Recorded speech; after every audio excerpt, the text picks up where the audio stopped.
I was in Mayapur, and one day this gentleman, this old Vaishnava, I don't know that he must have been a Gaudiya Vaishnava. Anyway, he came to the Pujari room. He was looking for someone to talk to, and he was holding this Back to Godhead magazine.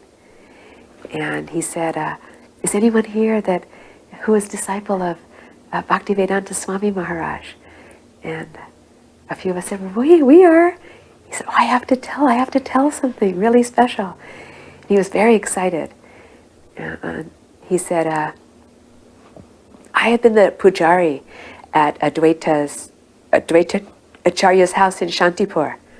You know that beautiful house where it's like a temple there now. He said, and for many years I served there in very humble capacity of doing the artiques and taking a little bit care of guests. And he said that many years ago, when I was young, I used to notice that there was this one Grihasta gentleman that would come, and he would sit in the back of the hall, and in a very sober and quiet way, he had his japa beads, and he would chant japa, and I would notice that he would weep, that he would be weeping, very much weeping.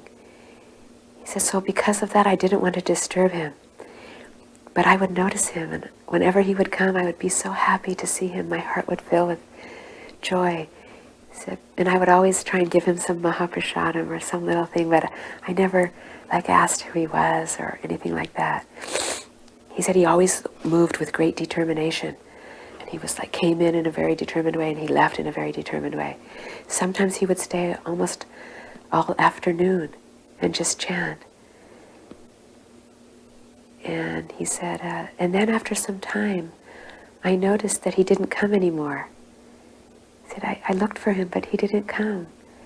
And then he said, after a few years, one day I was doing my seva, and I noticed that there was someone sitting in the exact place where he used to sit in the back, who was chanting like him, but he was wearing saffron robes.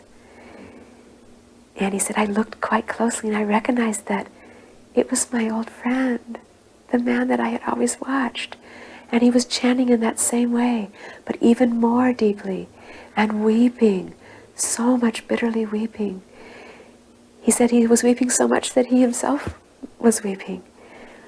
And finally, he gathered together some Mahaprasadam, and he waited until that sannyasi was finished, and when he was ready to leave, he came up to him and he said, here, you remember me? I brought you some Mahaprasadam. And I'm so glad to see you. I didn't recognize you at first. What is your name? Who are you? He goes, I've been watching you for so many years. Who are you? And then that man said, my name is Advaita Acharya Bhaktivedanta Swami Maharaj. And I am a humble and very fallen disciple of my most glorious Gurudev, Srila Bhaktisiddhanta Saraswati Thakur Prabhupada. He said, and the reason that I've been coming here for so many years is because this is the place where Chaitanya Mahaprabhu and Nityananda Prabhu and Advaita Prabhu used to gather to plan the whole worldwide movement of this sankirtan mission. They would come here together. This is such a holy place. He goes, so I have been coming here, and I've been praying at the dust of this place and at the dust of their feet for their mercy. He said, because many years ago, my Gurudev gave me an impossible mission. He ordered me to go across the ocean and somehow plant this Krishna consciousness, this pure Vaishnava Krishna consciousness on that foreign soil. Because I am not knowing how to go, and I am coming here and I am praying for them to give me guidance and inspiration.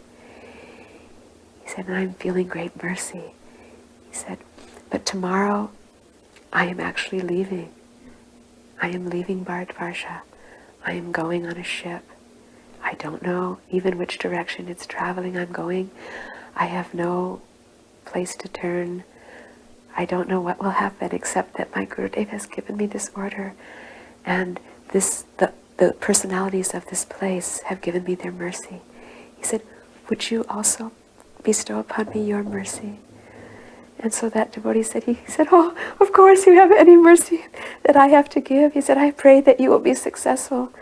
And then Prabhupada said, may we meet again. And then Prabhupada took whatever little bag he had and he walked away. And so we know from history that that was when Prabhupada had come to leave, and he had come and made one visit to Mayapur and had come there also. And then the next day he left on the ship. Then that man told us, he said, so I never thought again, I wasn't thinking. I saw so many people, but often I would remember him and wonder how had he done, what had happened to him. He said, and then I started noticing a very strange occurrence, which was these white Vaishnavas started coming to our little temple. He said, but I was shy of them, I didn't know what to say, I didn't speak any English. He said, so I didn't speak to them. I didn't even know where they were coming from or how they had possibly become devotees. But then he said one day, one of them came and gave him one of these Back to Godhead magazines. And so he took it and he opened it up, and it was one of those ones where they had serialized Prabhupada's life. And there was this picture of Srila Prabhupada as a grihasta when he lived in Calcutta. And he said, and I see that that is him, and now I am looking here and I'm seeing that the Acharya, that is also him. He goes, he has done it, my friend. He goes, he actually did. He goes, I am so happy, and I just wanted everyone to know about your Gurudeva and his glories.